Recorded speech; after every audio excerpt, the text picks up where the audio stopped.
성 어거스틴은 어릴 때에 기도 많이 하며 믿음 좋은 어머니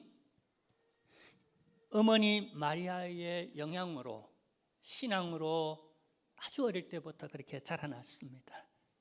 근데 청소년기에 약간 좀 삐딱선을 탔어요. 우리끼리 말로요. 아이들한테 얘기하지 마세요. 근데 그러다가 보니까 처음에는 간격이 조금이었는데 청년기에 접어들면서부터는 완전히 술집, 그리고 거기 아가씨들 있죠.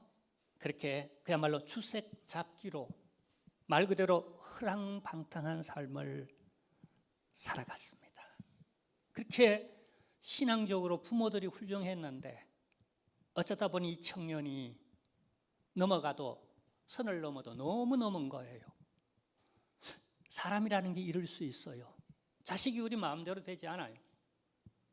근데 그러던 어느 날 교회에서 들리는 찬송가 소리를 듣는데 그날따라 그게 얼마나 그립고 또 눈물 나는지 자기도 모르게 그냥 교회로 그 찬송가를 부르는 곳으로 그냥 끌려 들어갔어요. 근데 그게 뭔가 자신에게 큰 울림이 되는 거죠. 뭔가 깨달음이 오는 거예요. 그 이후 그 다음 주일날 교회 나가고 또 나가고 하다가 보니까 어느 날 내가 끊을 건 끊어야 되겠다.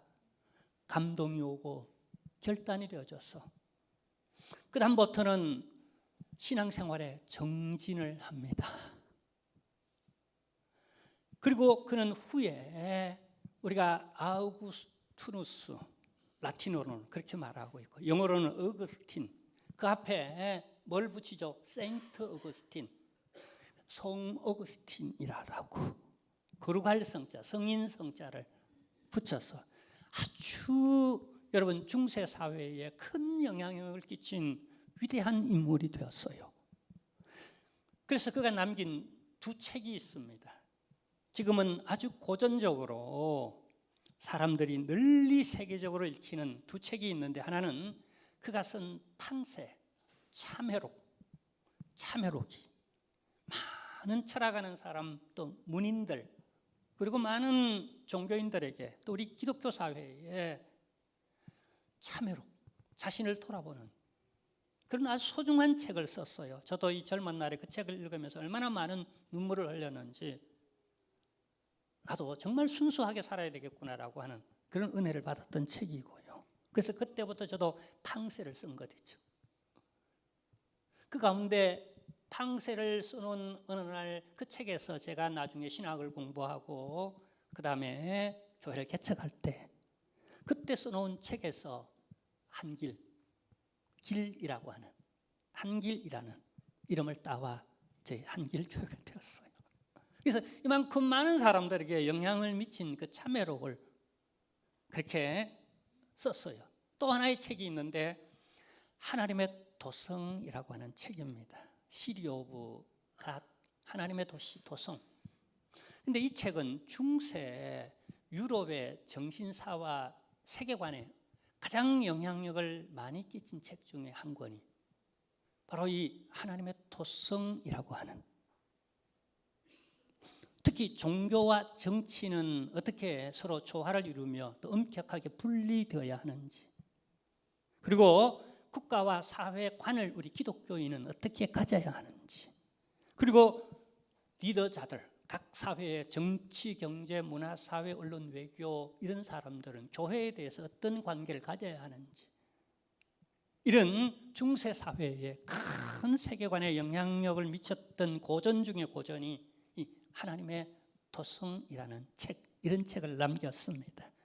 저는 지금 성 어거스틴을 얘기하고자 하는 게 아닙니다. 하나님은 어떤 분이신가?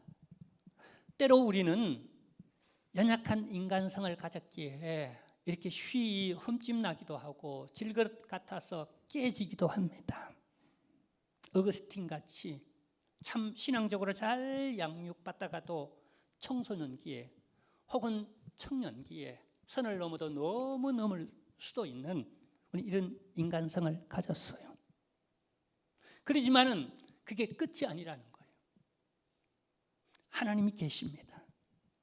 실패한 자를, 깨어진 질그릇을 다시 조각조각 모자이크해서 거기 다시 진흙으로 다시 빚어서 더 아름다운 모습으로 빚어내시는 우리 하나님. 여러분, 상처를 어떻게 생각합니까? 특히 실패로는 여러분 그냥 공연히 애매하게 받는 상처들이야 나만 마음 잘 먹으면 되잖아요. 그렇지만 진짜로 내가 실패하고 실수하고 잘못하였어, 내가 내게 갖게 되어지는 좌절감, 실망감, 그 트라우마 말이에요. 적어도 어거스틴은 허랑방탕했잖아요.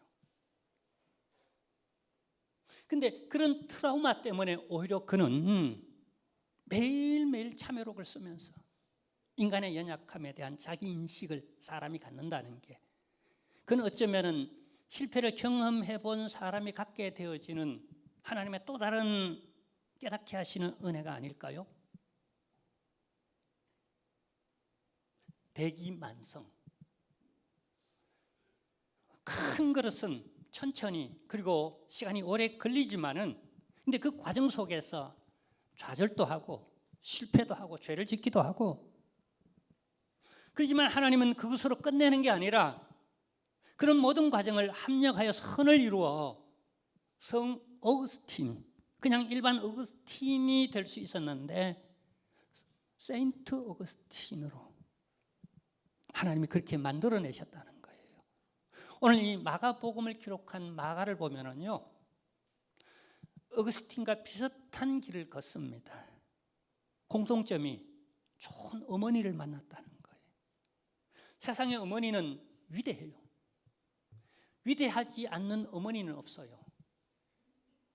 적어도 각자 주관적으로 자기에게는요, 어머니같이 날 낳아준 분이 어디 있어요? 그렇게 젖 먹여준 분이 어디 있어요?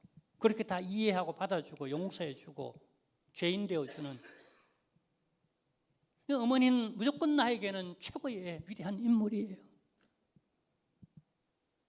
여러분 동의 안 하십니까? 우리 청년들 그런 거예요. 어머니는 그런 존재예요. 그런 분 없어요.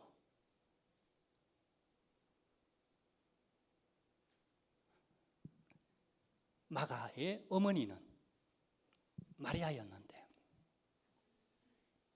얼마나 신앙적 인물이었냐 하면 예수님이 최후의 만찬을 할 때에 이 마리아의 집에서 했다는 것, 이 마가의 다락방에서 했다는 것, 마가의 어머니 마리아의 집 마가의 다락방에서 했다는 것, 얼마나 대단합니까? 그리고 예수님께서 최후의 만찬뿐만 아니라 사도행전 12장에 보면은 베드로가 옥에 갇혔어요. 헤롯이 이제 다음날 잡아다가 순교를 시켜야 되겠다라고, 참수를 시켜야 되겠다라고 작정한, 끄집어내려고 하는 그 전날 밤에 하나님은 옥터가 흔들리도록 만들고, 옥터, 감옥터가 흔들리도록 만들고, 착고가 풀리도록 만들고, 그리고 감옥문이 활짝활짝 열리도록 만드셔서 그게 벗어나는 베드로도 이게 꿈인가 생시가 하여 혼란스러운 그때에 그가 발걸음을 어디로 향하죠? 기도하는 집으로 발걸음을 향하는데 그 집이 어느 집이었죠? 마가 요한의 다락방. 거기 성도들이 감옥에 갇혀서 이제 내일 아침이면 죽게 되어지는 그 밤에 다 모여서 살려주세요. 우리 베드로 목사님, 이 초대교회 우리 담임 목사님이신데 그가 없으면 안 됩니다. 제발 살려주세요. 그렇게 기도하고 있었어요. 근데 문을 두드리는데 기도하면서도 확신을 갖지 못했어요. 정말 우리가 기도했다고 하나님이 베드로를 그냥 그렇게 그냥 차코를 채워서 깊은 감옥에 가둬놨는데 어떻게 그냥 기어 나오겠는가? 아무도 안 믿었어요. 그래서 계집아이가 문을 두드리니까 나가서 문을 열고 소리를 들어보니까 베드로인데 쫓아 들어가서 베드로가 살아나왔다라고. 아무도 안 믿어요. 야, 네가 환상을 본 모양, 꿈을 꾸고 환상을 본 모양이다. 어떻게 베드로가 살아나오겠니? 바로 그 기도하던 하나님의 놀라운 역사와 은혜와 응답을 체험하던 그 장소가 마가의 다락방이었다. 그리고 또 나중에 보면은요, 너희가 몇 날이 못 되어 성령으로 기름 부음을 받을 터이니 성령이 너희에게 임할 때까지 너희는 여기를 떠나지 말고 그 성령님을 기다리라라고. 그래서 이들이 모인 장소, 120문도가 모인 장소가 마가의 오순절 다락방. 그 마가의 오순절 다락방에서 이들이 막 기도할 때에 성령이 확 임했어요. 이 성령이 임한 마가의 오순절 이 다락방 날을 잡아서 기독교 창립일이라고. 교회는 모여서 성령이 임재하여서 그 성령님이 이제 어떻게 해요? 모시고 성령의 역사 가운데에 예배드리고 예수 그리스도를 증거하고 드러내고 그분께 경배하는 게 우리 기독교 예배의 표시가 되었다는 거예요. 그 집 아들이 이 요한의 이 마리아의 이 마가의 다락방의 그 집 아들이 이 마가였다라고 하는 것. 그러니까 마가는 어릴 때부터 얼마나 철저히 하나님의 사람으로 하나님이 예비하여서 이런 은혜들을 경험하게 했겠느냐 하는 거예요. 그런데도 그가, 자, 오늘 성경에 보면은요, 자, 이런 말씀이 나옵니다. 50절에서 52절을 우리가 다시 보면은요, 제자들이 다 예수를 버리고 도망하니라. 우리 인간이 얼마나 십자가 앞에서 무력해지는지, 다 살고자 뭔가 몸부림치는데 누가 수위 자기 목숨을 이렇게 쉽게 던질 수 있겠습니까? 도망할 수밖에 없어요. 자, 근데 51절에 한 청년이, 이 청년이 바로 마가 요한입니다. 벗은 몸에 배 헛이불을 두르고 예수를 따라가다가 무리에게 잡힘에 배 헛이불을 버리고 벗은 몸으로 도망하니라. 왜 배 헛이불을 입고 예수를 쫓았을까요? 이렇게 정복을 입고 격식을 갖추어 예수를 쫓지. 왜 알몸에 힐오라기 하나 안 걸치고 헛이불만 이렇게 걸쳐가지고 몰래 예수님을 따라갔겠어요? 살고자 했기 때문에. 근데 살고자 하는 자는 죽고 죽고자 하는 자는 산다라고 예수님이 제자들에게 그렇게 도전했죠. 근데 그런 것은 뭐 다 이 위기를 딱 닥쳐보니까 쓸데없는 거고 우선 내 본능적으로 도망가는 거예요. 안 그렇습니까? 돌멩이가 누군가가 아주 큰 돌멩이가 확 날아와요. 이 맞으면 죽을 것 같아요. 근데 내가 어떻게 했다고요? 피해버렸어요. 근데 옆에 누가 있었어요? 우리 장로님이 있었다고 할까요? 아, 또 시험 달라. 제일 만만한 게 우리 아내인데 우리 아내가 있었어. 탁 이마에 그냥 콱 맞았어. 여러분 너무 고소합니까?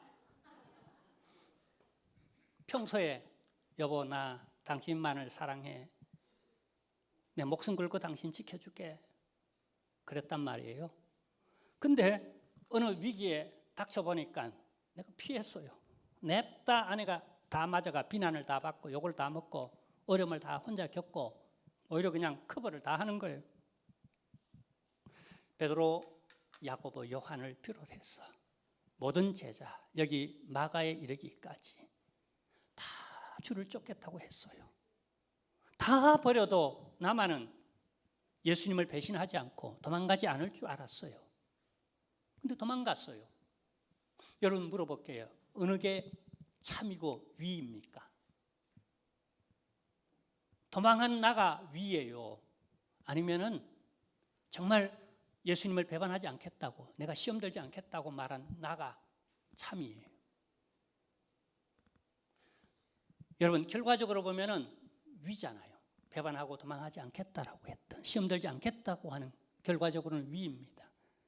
그러나 지금 사랑합니다. 내가 주님을 쫓겠습니다. 내 진정 목숨을 다하겠습니다. 이 또한 참이잖아요. 그러면 어느 게 나예요? 사실은 둘 다 나예요. 우리 안에는 이런 양면성이 있습니다. 한편으로는 참되게 성실하게 의롭게 살고자 하는 오분, 그런 감정, 그런 인격이, 우리가 동물적이지만 동물이 아닌 사람다운 그런 인격체가 분명히 우리 안에 존재합니다. 그런데 또 한편으로는 동물이잖아 라고 하는 그런 본능이 있었어. 일단 나 살고자 무슨 일을 그냥 다 살고자 하는데, 이 죽는다는데 어떻게든 모면하고 어떻게든 살 방도를 찾고 해야 되지 않겠습니까? 자, 이 마가 요한이 그랬다는 거예요. 얼마나 살고 싶었겠어요. 죽는 일이 얼마나 두려웠겠어요. 청년인데. 그런데 중요한 것은 여기 이 부분에 대한 자의식을 마가 요한이 가지고 있다는 거예요. 그래서 이렇게 마가복음을 기록하면서 이 부분은 어쩌면 성 어거스틴의 탕세인 참회록과 같은 부분이에요. 그러니까 자의식을 갖고 있는 거예요. 자기 일기를 쓰는 거예요. 이 청년이 헛이불을 덮고 주를 따랐다. 왜 헛이불이겠어요? 여러 가지 학설이 있지만은 제가 분위기상 표현을 하면은 그냥 붙잡히면은 홀라당 벗고 좀 부끄럽지만은 더 이상 못 잡도록 맨몸을 알몸으로 도망가는 거예요. 이 청년이니까 젊으니까 얼마나 재빠르게 도망갈 수 있겠어요. 그리고 사람이 멱살이라도 잡으려면 뭔가 이렇게 잡히는 게 있어야 되는데 얘는 알몸이니까 이렇게 잡을 수가 있어야지. 도망가기 좋도록 그렇게 주님을 따르고 있었다는 거예요. 따른다고 했지만은 그 따르는 진실도 참이지만은 그러나 한편 본능적으로 헛이불을 덮어쓰고 발가벗은 몸으로 따라가고 있다는 거예요. 언제든지 튈 시험들 준비를 하고 따라가고 있다는 거예요. 그런데 이 부분에 대해서 나중에 그가 나이 들은 노년에 기록하면서 나의 젊은 시절 난 그렇게 믿는 사람이었다라고 자기 참회록을, 이 실패에 대한 자기 인식이 있는 거예요. 이런 인식이 있을 때 이런 참회록을 쓰는 사람들은요 발전 가능성이 엄청 많은 거예요. 하나님은 바로 그 마음에, 그 심령에 개입하시거든요. 참회하고 참회록을 쓰는, 경건의 노트, 일기를 쓰는, 그게 하나님은 역사하시거든. 성령은 그게 역사하시거든요. 그래서 그가 남긴 게 마가복음이라는 거예요. 그래서 여러분, 글을 쓰는 작가의 세계관, 그리고 눈높이가 어느 쪽에 있는가, 이런 마가복음을 통해서 하나님은 베드로의 복음을 기록했다는 겁니다. 참고로 베드로는 마가의 스승, 그러니까 마가는 베드로의 제자였다는 거예요. 베드로전서 5장에 보면 나의 아들이라고 마가 요한을 지칭합니다. 나의 아들이라고, 믿음의 아들이자 그의 제자이자, 그리고 말년에 순교 전에 베드로가 로마에 가서 복음을 전하는데, 알다시피 베드로는 노년이고 또 어부 출신입니다. 갈릴리 사람이에요. 가방끈이 아주 짧은 사람이라는 얘기입니다. 그런데 마가는 얼마나 언어에 도통하고 유능했던지 헬라어와 당시 로마가 라틴어를 사용했는데 라틴어에 능통해서 통역의 역할을 했다는 거예요. 베드로가 예수님의 탄생 얘기를 하고 예수님이 물 위를 걸을 때 나는 그냥 물에 빠졌다라고, 믿음이 없어 빠졌다라고 하는 얘기를 할 때, 그리고 베드로가 부인하고 그리고 십자가를 지는 예수 그리스도에 대해서 그 피 흘리는 걸 생생하고 증거하고 이렇게 로마 사회에 전달할 때에 거기 통역을 하면서 이 베드로의 복음을 그대로, 베드로의 영성을 그대로 고스란히 기름 부음을 성령 안에서 받는 거예요. 그래서 이 마가복음을 일명 베드로 복음이다라고. 베드로는 참 교회사에, 우리 기독교 역사에 의의가 있는 사람이에요. 예수님의 첫 수제자. 그리고 너에게 이 교회에 열쇠를 주겠다. 네가 열면 하늘도 열어주고 네가 닫으면 하늘도, 하나님도 닫아버리겠다는 이런 교회에 대한 막강한 권세를 줄 때 너 베드로, 원래는 히브리적 그의 이름은 게바였습니다. 근데 어떻게 해요? 라틴식 로마적 이름을 그에게 부여합니다. 그게 뭐죠? 페트라라고 하는, 피터, 요즘 피터 그러죠. 요즘 영어식으로는 피터를 그러죠. 반석이라. 네 반석 위에 내 교회를 세우리라라고 했던 이 베드로 복음이 필요하잖아요.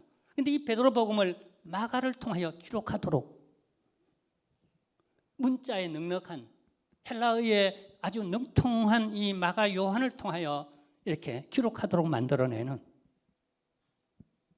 이런 하나님은 준비해 놓았다는 거예요. 마가복음을 기록하도록 그냥 그렇게 준비해 놓았는데 중도에 버리고 도망간 거예요. 호디브를 벗어 던져버리고 아이고 그러면 날 살려라라고 도망가는 거예요. 이런 역사에 만약이라는 것 없지만 만약을 한번 생각해서 우리가 가정해 보건대 그가 정말 당당하게 예수님을 쫓았습니다. 그리고 나 예수 믿는 사람이요 라고 용기가 필요할 때에 용기를 냈다 손 칩시다. 그리고 그가 그것 때문에 붙잡혀서 곤욕을 치렀다고 합시다. 그렇다면 마가복음을 그래도 못 기록했겠습니까? 이미 인명은 제천이라 우리 하나님께서 그가 죽는 날, 죽는 장소, 죽는 환경을 이미 다 작정해 놓았어요. 12번 붙잡혀도 마가복음을 다 기록할, 그가 말년에 이 마가복음을 다 기록하기 이전까지는 죽지 않는 거예요.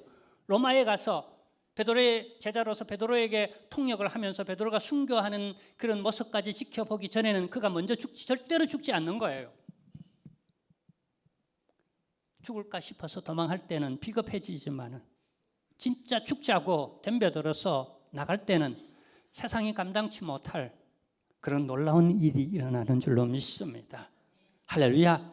그리고요, 또 한 번 보면은 실패, 실수, 똑같은 돌에 우리가 가만히 보면은요, 똑똑한 것 같지만 좀 미련한 그런 부분이 우리 안에 있어요.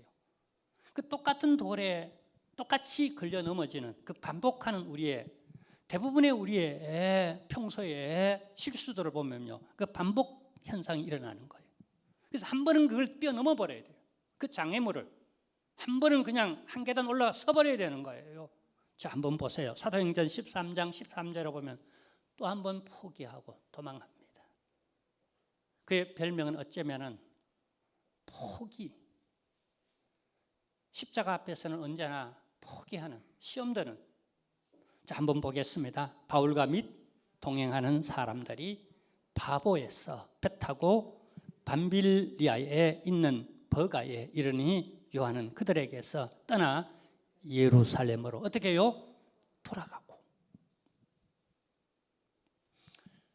바울과 바나바와 마가 요한은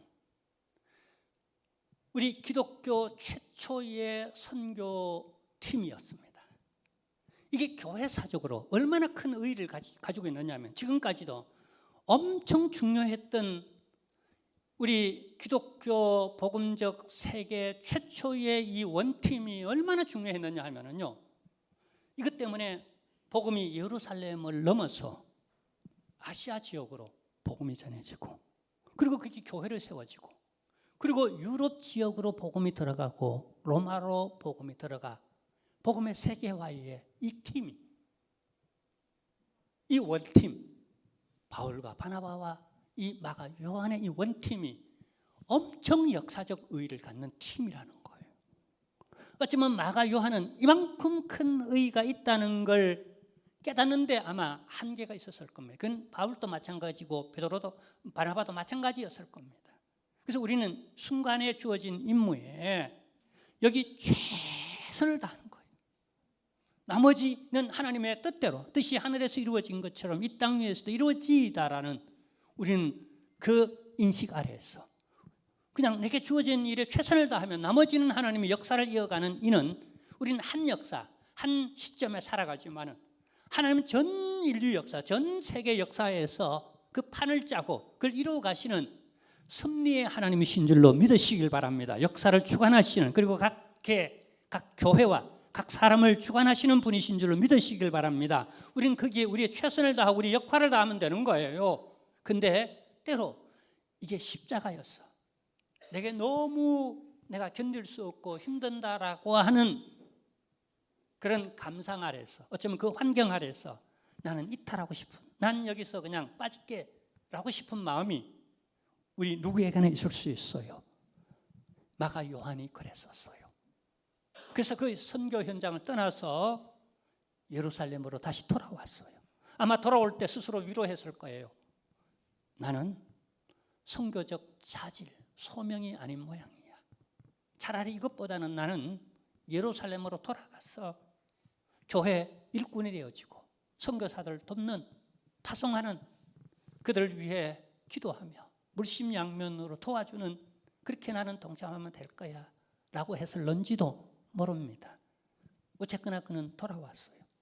이 돌아온, 여러분, 이 사건이 여러분 내적으로는요, 여러분 선교는 어떤 팀워크를 이루어 하는데 그게 자기 맡은 사역이 있을 때 빠져버릴 때, 여러분 잘 이해를 못하지만 선교 현장에 가면은요, 저마다 팀을 이루어 선교회가 조직되어 선교할 때는 자기 역할은 자기가 감당해줘야 이 선교회가 추진력을 갖는 거예요.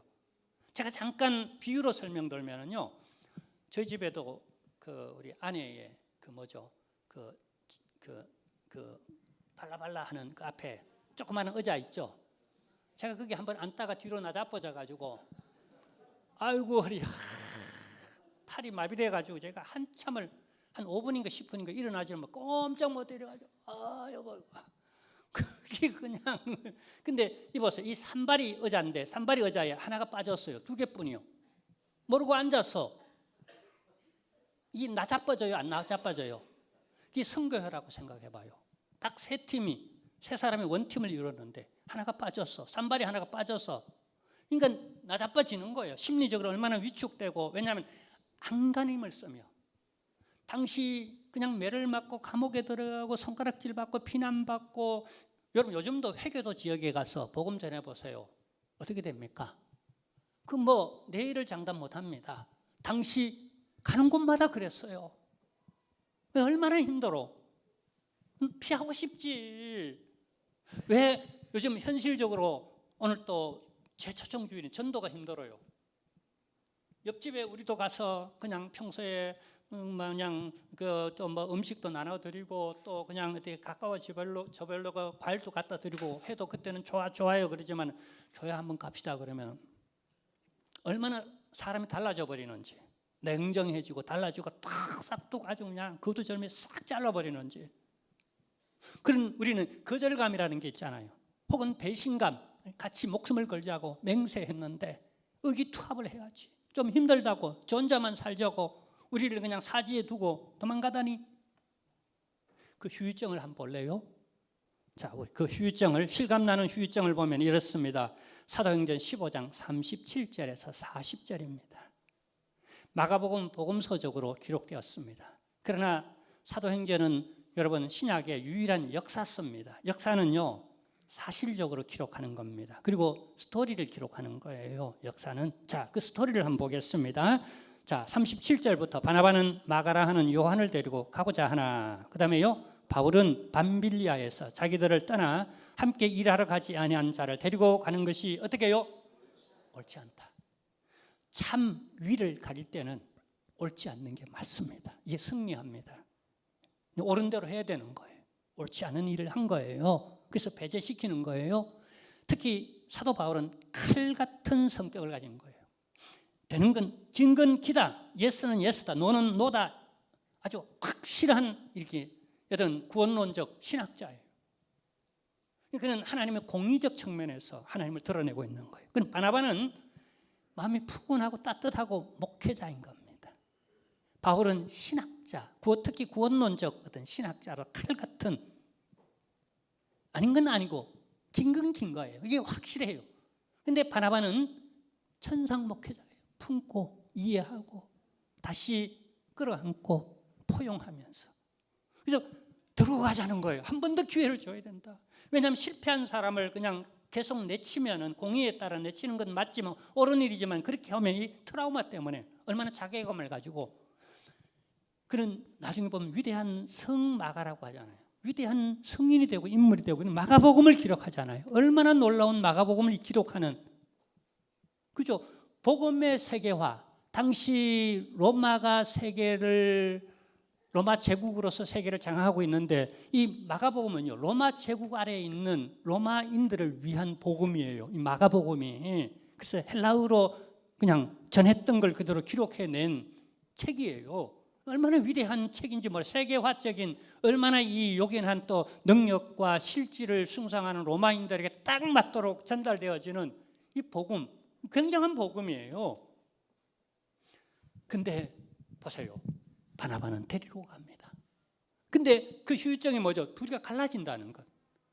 당시 원팀으로서 세계적 그런 선교회가 결국 마가라고 하는 그의 개인적 어떤 것들이 이 팀에 얼마나 큰 후유증과 영향을 미쳤는가라는 걸 이 사건을 통하여서 보고 있어요. 이걸 또 성경에 그대로 기록하고 있다는 사실이에요. 이제 함께 시간 관계상 결론을 내리려고 합니다. 우리 하나님은 누구십니까? 성 어거스틴이나 성 마가처럼 한때 전부 다가 선을 넘어도 너무 넘었던 사람들입니다. 그리고 참 악영향을 끼쳐도 이렇게 선교 팀이 갈라질 정도로 이렇게 후유증을 남긴 사람입니다. 근데 우리 하나님은 그를 다시 일으킵니다. 우리 인간의 실수와 좌절과 실패의 자리에서 하나님은 다시 새로운 일을 시작하신 분이에요. 다만 그 실패한 사람들에게 자기 인식을 갖도록 마가처럼, 혹은 성 어거스틴처럼 참회록을 쓰도록 마가처럼 자기 실패의 인식을 이 부분은 마가복음에만 나타나있던, 사복음이 있지만 마가복음에만 마가가 썼기 때문에 자기 성찰적 자기 참회록이었다는 겁니다. 오늘 우리는 오후에 참여합니다. 저는 그런 다짐입니다. 나 자신을 돌아보고 이번에 다시 한번 변화되어지는 우리 교우들이 그래 했으면 좋겠고, 우리 노회 안에 있는 모든 교회들, 모든 목사님, 후배 목사님들, 이젠 제가 정경 노회장이 되고 좀 가면 이제 조금 이렇게 가장 선배의 사람 중에 한 사람이라서 다 후배들 보면서 주의 종들이 변해야 되겠다. 그리고 우리 장로님들, 권사님들, 우리 집사님들, 셀 리더, 우리 모든 교사들, 우리 성도들 보면서 이번에 다시 한번 우리 자신을 돌아보는 기회가 되어지고, 그 안에서 하나님이 우리를 긍휼히 여기사 이 사회를 변화시키고 우리나라 이 민족을 고쳐주시고 우리 자녀 세대를 긍휼히 여겨주시사 막을 것 막아주시고, 또 연계되어져 있는 저출산의 문제, 정말 다들 결혼 잘하고 아들 딸 잘 낳고 생육하고 번성하게 하는 이런 역사가 실패자를 일으켜서 성인이 되게 하신 하나님의 은혜 아래에서 오늘날 저와 여러분에게도 동일한 하나님께서 동일한 은혜 베푸시고 우리 자녀들에게도 동일한 은혜 베푸시기를, 우리가 실수가 많고 부족한 게 참 많은 사람들이지만은 우리를 완전케 하시고 온전케 하시는 하나님을 믿습니다. 그날에는 반드시 우리를 하나님의 형상과 모양으로 하나님의 은혜 가운데 역사 가운데에 빚어내실 줄로 믿습니다. 우리 함께 일어나 찬양하겠습니다. 완전하신 주는